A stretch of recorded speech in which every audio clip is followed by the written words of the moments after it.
오늘의 말씀은 스바냐 3장 9절에서 20절까지의 말씀입니다. 그때에 내가 여러 백성의 입술을 깨끗하게 하여 그들이 다 여호와의 이름을 부르며 한 가지로 나를 섬기게 하리니 내게 구하는 백성들 곧 내가 흩은 자의 딸이 구스강 건너편에서부터 예물을 가지고 와서 내게 바칠지라. 그날에 네가 내게 범죄한 모든 행위로 말미암아 수치를 당하지 아니할 것은 그때에 내가 네 가운데서 교만하여 자랑하는 자들을 제거하여 네가 나의 성산에서 다시는 교만하지 않게 할 것임이라. 내가 곤고하고 가난한 백성을 네 가운데에 남겨두리니 그들이 여호와의 이름을 의탁하여 보호를 받을지라. 이스라엘의 남은 자는 악을 행하지 아니하며 거짓을 말하지 아니하며 입에 거짓된 혀가 없으며 먹고 누울지라도 그들을 두렵게 할 자가 없으리라. 시온에 따라 노래할지어다. 이스라엘아 기쁘게 부를지어다. 예루살렘 따라 전심으로 기뻐하며 즐거워할지어다.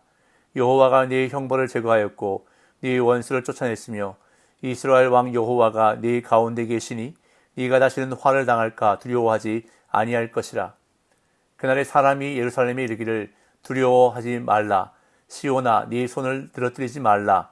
너희 하나님 여호와가 너희 가운데 계시니 그는 구원을 베푸실 전능자이시라. 그가 너로 말미암아 기쁨을 이기지 못하시며 너를 잠잠히 사랑하시며 너로 말미암아 즐거이 부르며 기뻐하시리라 하리라. 내가 절기로 말미암아 근심하는 자들을 모으리니 그들은 네게 속한 자라. 그들에게 지워진 짐이 치욕이 되었느니라. 그때에 내가 너를 괴롭게 하는 자를 다 벌하고 저는 자를 구원하며 쫓겨난 자를 모으며 온 세상에서 수욕받는 자에게 칭찬과 명성을 얻게 하리라. 내가 그때에 너희를 이끌고 그때에 너희를 모을지라. 내가 너희 목전에서 너희의 사로잡힘을 돌이킬 때에 너희에게 천하 만민 가운데서 명성과 칭찬을 얻게 하리라. 여호와의 말이니라. 아멘. 스바냐 선지자는 지금까지 일관되게 하나님의 심판을 선포해 왔습니다. 특히 어제 본문 마지막 부분에서는 여호와의 질투의 불에 의해 예루살렘과 여러 나라가 심판을 받아 멸망할 것을 선포했습니다. 그런데 이제 스바냐서의 마지막 부분에 와서 선지자는 심판의 목적이 무엇인지를 밝히는데 하나님의 심판은 당신의 백성을 멸하시는 것이 아니라 치료하고 회복시키는 것이라고 밝힙니다. 하나님의 심판은 마치 환부를 도려내는 것과 같은 고통으로 임하지만 그 후에 새 살이 돋아나 깨끗하게 되는 역사가 이어진다는 것입니다. 오늘 본문에서 스바냐는 고통 후에 주어질 회복이 얼마나 아름다운지를 노래하고 있습니다. 9절, 10절입니다. 그때 내가 여러 백성의 입술을 깨끗하게 하여 그들이 다 여호와의 이름을 부르며 한 가지로 나를 섬기게 하리니 내게 구하는 백성들 곧 내가 흩은 자의 딸이 구스강 건너편에서부터 예물을 가지고 와서 내게 바칠지라. 어제 보면 8절에서 하나님은 유다와 함께 여러 나라를 한꺼번에 심판하겠다고 선언하셨습니다. 그런데 그 심판은 모든 나라를 깨끗하게 하는 과정이었습니다. 하나님은 그 여러 나라 백성의 입술을 깨끗하게 하시고 그들이 다른 신들의 이름을 버리고 여호와 하나님의 이름을 부르며 섬기게 하겠다고 말씀하십니다.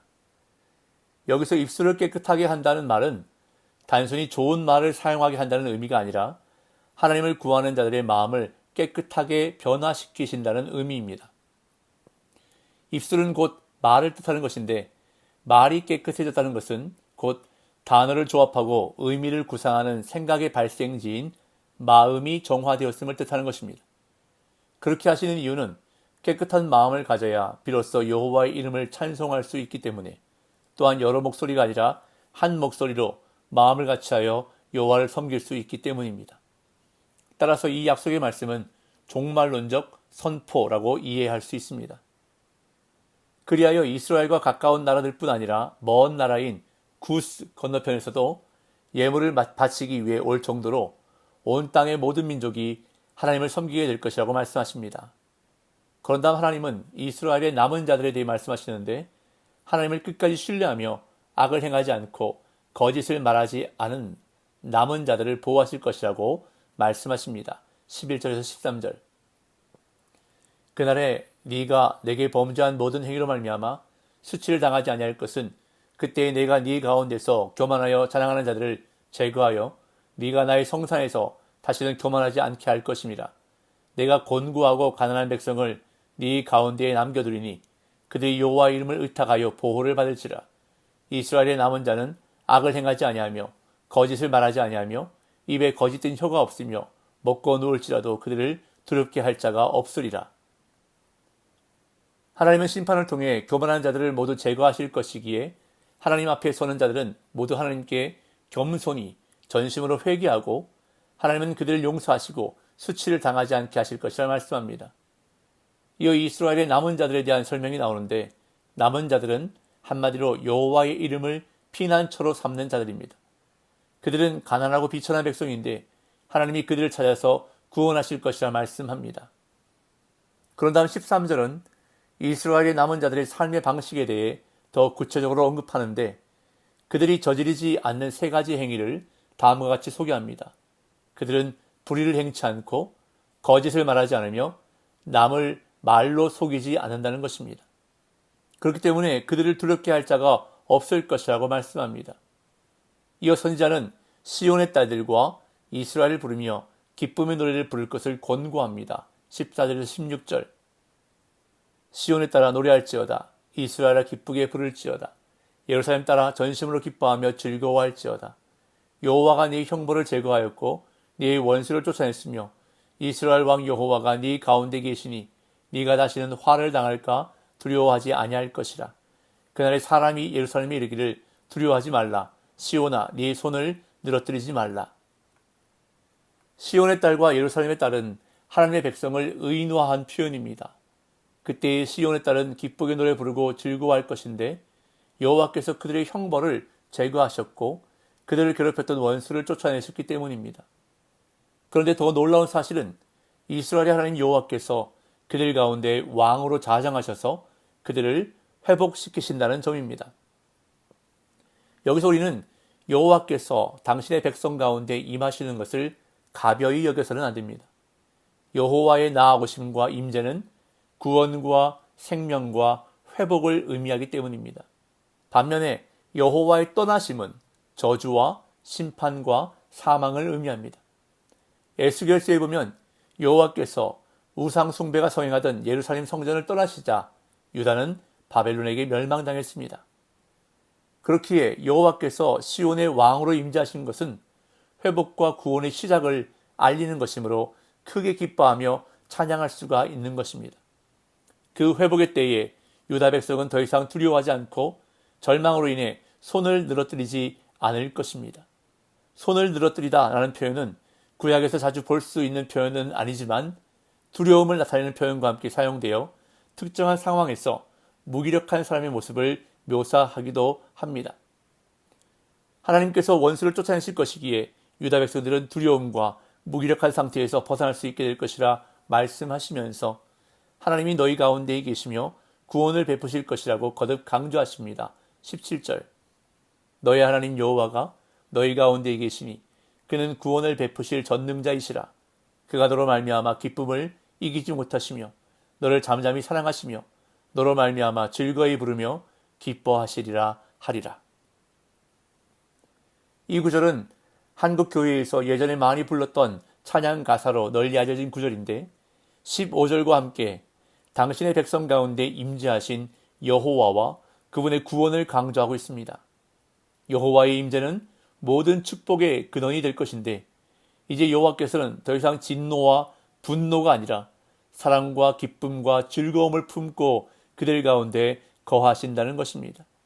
만물을 말씀으로 창조하신 전능자 하나님으로 구원자로 임재하셔서 구원과 회복을 누리게 하실 것입니다. 뿐만 아니라 그가 너로 말미암아 기쁨을 이기지 못하시며 너를 잠잠히 사랑하시며 너로 말미암아 즐거이 부르며 기뻐하시리라고 말씀합니다. 바라보기만 해도 좋아서 어쩔 줄 모르는 부모처럼 또한 신부를 바라보는 신랑처럼 기쁨을 이기지 못하시며 사랑을 베푸시고 즐거워하실 것이라 말씀합니다. 그리하여 과거에 그들은 유배 상황 속에서 절기를 지키지 못해 근심했지만 이제는 마음껏 절기를 지키게 될 것이라 말씀합니다. 18절에서 20절. 내가 절기로 말미암아 근심하는 자들을 모으리니 그들은 네게 속한 자라. 그들에게 지워진 짐이 치욕이 되었느니라.